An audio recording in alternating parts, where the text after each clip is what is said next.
Hello everyone, welcome. तो आज हम सॉलिड स्टेट चैप्टर के नेक्स्ट और दो टॉपिक डिस्कस करने वाले हैं और दोनों लैटिस पॉइंट पे ही होंगे। ओके, तो चलिए स्टार्ट करते हैं। तो फर्स्ट टॉपिक है हमारे पास contribution of a lattice point at a particular location in a unit cell. इसका मतलब ये है कि अगर हमारे पास कोई भी यूनिट सेल है, ओके, उस यूनिट सेल में हमारे पास जो लैटिस पॉइंट है और वो एक पर्टिकुलर लोकेशन में या स्पेसिफिक कोई पोजीशन पे है, तो वो अपना कितना कंट्रीब्यूशन करेगा यूनिट सेल में। एक यूनिट सेल में जो स्पेसिफिक पोजीशन ऑक्यूपाई कर रखी है एक लैटिस पॉइंट ने, वो कितना अपना कंट्रीब्यूशन दे रहा है एक यूनिट सेल में। ओके, तो यहां पे मैंने ऑलरेडी ड्रॉ करके रखे हैं यूनिट सेल। ओके, तो ये जो फर्स्ट है हमारे पास, ये हमारे पास बीसीसी लैटिस, और ये हमारे पास एफसीसी, और ये हमारे पास एज सेंटर्ड। ओके, ये सभी क्या है, यूनिट सेल है। ओके, तो मैंने ऑलरेडी ये हमने पढ़ा था प्रीवियस वीडियो में। ओके, बीसीसी क्या होता है, मतलब एफसीसी मतलब सभी लैटिस क्रिस्टल हमने देख लिए थे। ओके, तो यहाँ पे जो लैटिस पॉइंट है ये वाला, ओके, एक स्पेसिफिक पोजीशन पे है। वैसे तो स्पेसिफिक पोजीशन क्या है, एक तो ये तो मतलब जो लैटिस पॉइंट सभी यूनिट सेल में तो कॉमन है, मतलब कॉर्नर्स पे तो रहेंगे। ओके, यहाँ पे भी कॉर्नर्स पे हैं और यहाँ पे भी कॉर्नर्स पे हैं। ओके, तो स्पेसिफिक पोजीशन क्या है, ये एक स्पेसिफिक पोजीशन है कि ये एक बॉडी के सेंटर पे होगा। ओके, तो इसकी बात करनी हमने कि ये अपना कंट्रीब्यूशन कितना दे रहा है एक पर्टिकुलर ये पूरे लैटिस यूनिट सेल में। ओके, तो सबसे पहले हम बात करते हैं बीसीसी के लिए। तो बीसीसी के लिए क्या होगा, यहां पे देखो, अगर हम इसकी बात करते हैं ये वाले लैटिस पॉइंट की, ये सेंटर पे है और ये यूनिट सेल में कितना कंट्रीब्यूशन कर रहा है, अपना कितना पार्ट डोनेट कर रहा है इस यूनिट सेल को, तो वो हमने डिस्कस करना है। तो ये जो है इस यूनिट सेल के सेंटर पे ही है, ये अपना कोई भी पार्ट दूसरे किसी यूनिट सेल को कंट्रीब्यूट नहीं कर पा रहा। ओके, कोई भी नहीं कंट्रीब्यूट कर रहा है, तो सिंपल क्या है, सिर्फ ये जो यूनिट सेल है इसमें ही मौजूद है, इसमें ही प्रेजेंट है ये वाला लैटिस पॉइंट जो कि सेंटर पे है। तो इसका जो कंट्रीब्यूशन होगा इस पूरे यूनिट सेल में वो कितना होगा, 1 ही होगा। ओके, तो यहां पे आप बोल सकते हो कि बॉडी सेंटर में जो लैटिस पॉइंट का जो एक पर्टिकुलर लोकेशन पे ये वाली, इसमें जो कंट्रीब्यूशन होगा इसका वो कितना होगा, 1 होगा। ओके, अब हम बात करते हैं एफसीसी की। आपको पता है कि एफसीसी में क्या होता है कि लैटिस पॉइंट कॉर्नर्स पे होते हैं, वो तो कॉमन है सभी में। स्पेसिफिक पोजीशन क्या है कि एक फेस के सेंटर पे प्रेजेंट होंगे।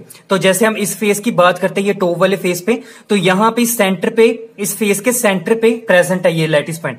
इसका हमने फॉर एग्जाम्पल इस लैटिस पॉइंट का हमने कंट्रीब्यूशन देखना है कि इस पूरे लैटिस यूनिट सेल में कितना कंट्रीब्यूट कर रहा है अपना पार्ट। ओके, तो देखो यहां पे इस सेंटर पे, ये फेस के सेंटर पे प्रेजेंट है। ओके, इस यूनिट सेल के ऊपर भी एक यूनिट सेल होगा, इसके साइड पे भी होगा, इसके नीचे भी होगा, और इसके लेफ्ट साइड पे भी प्रेजेंट होगा। मतलब लेफ्ट साइड पे भी होगा, इसके टॉप पे भी होगा, इसके बॉटम पे भी होगा, और इसके राइट साइड पे भी होगा। ओके, तो अगर ये वाले यूनिट सेल की, अगर ये वाले लैटिस पॉइंट की बात की जाए, तो ये वाला लैटिस पॉइंट ऊपर वाले यूनिट सेल के साथ भी शेयर कर रहा है अपना पार्ट। ओके, और इसके साथ भी कर रहा है, मतलब हाफ ऊपर और हाफ नीचे, मतलब दो यूनिट सेल में कंट्रीब्यूशन दिखा रहा है ये वाला यूनिट सेल जो फेस में है। ओके, तो आपने बोलना है कि जो एक एफसीसी के केस में हमारे पास जो लैटिस पॉइंट होता है जो एक पर्टिकुलर लोकेशन पे प्रेजेंट है, मतलब ये वाला, वो कितना कंट्रीब्यूशन करता है एफसीसी के लैटिस में, हाफ, क्योंकि हाफ ही अबव कंट्रीब्यूट करेगा और हाफ ही इस वाले यूनिट सेल में कंट्रीब्यूट करेगा अपना पार्ट। ओके, तो अब हम बात करते हैं एज सेंटर्ड में जो लैटिस पॉइंट होगा वो अपना कितना कंट्रीब्यूशन करेगा यूनिट सेल में। ओके, ये एक यूनिट सेल है। ओके, ये क्या है, एज है, और एज के सेंटर पे ये क्या है, स्पेसिफिक पोजीशन ऑक्यूपाई कर रखी है किसने, लैटिस पॉइंट ने। वैसे तो कॉमन क्या है, कॉर्नर्स पे तो होते हैं और एज के सेंटर पे होते हैं। तो अगर फॉर एग्जाम्पल हमने इस लैटिस पॉइंट का कंट्रीब्यूशन देखना है, चेक करना है कितना कंट्रीब्यूट कर रहा है इस यूनिट सेल में। ओके, तो वो कैसे देखेंगे, देखो ये जो इस यूनिट सेल के साथ एक और यूनिट सेल होगा, ऐसे जैसे आप बना सकते हो, ऐसे ड्रॉ कर सकते हो, ऐसे मतलब ऐसे एक यूनिट सेल होगा। ओके, इसके साथ में भी होगा, इसके नीचे भी होगा और इसके ऊपर भी होगा। ओके, और इसके ऊपर भी एक यूनिट सेल होगा, मतलब ये जो एज होगी वो 4 यूनिट सेल को कंट्रीब्यूट कर रही है, मतलब 4 यूनिट सेल में शेयर हो रही है ये एक एज।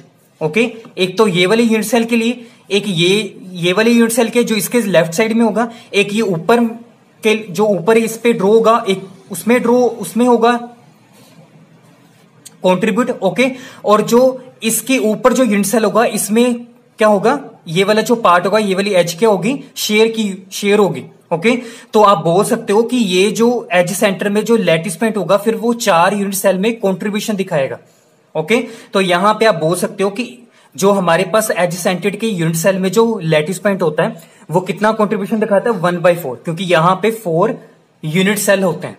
ओके, तो अब हम बात करते हैं एक कॉर्नर की। तो जो हमारे पास कॉर्नर पे प्रेजेंट हो गए लैटिस पॉइंट वो अपना कंट्रीब्यूशन कितना दिखाएंगे यूनिट सेल में। ओके, अब देखो, एक तो ये अगर हम बात करते हैं इस लैटिस पॉइंट की, ये लैटिस पॉइंट इस पूरे यूनिट सेल में कवर हो रहा है, मतलब अपना कंट्रीब्यूशन इस यूनिट सेल में दिखाएगा। ओके, इसके साथ भी होगा एक राइट साइड पे, इस राइट साइड के ऊपर वाले में भी होगा, इसके ऊपर में भी होगा। ओके, इतना हो गया। इसके पीछे भी होंगे और 4, मतलब 2 नीचे होंगे।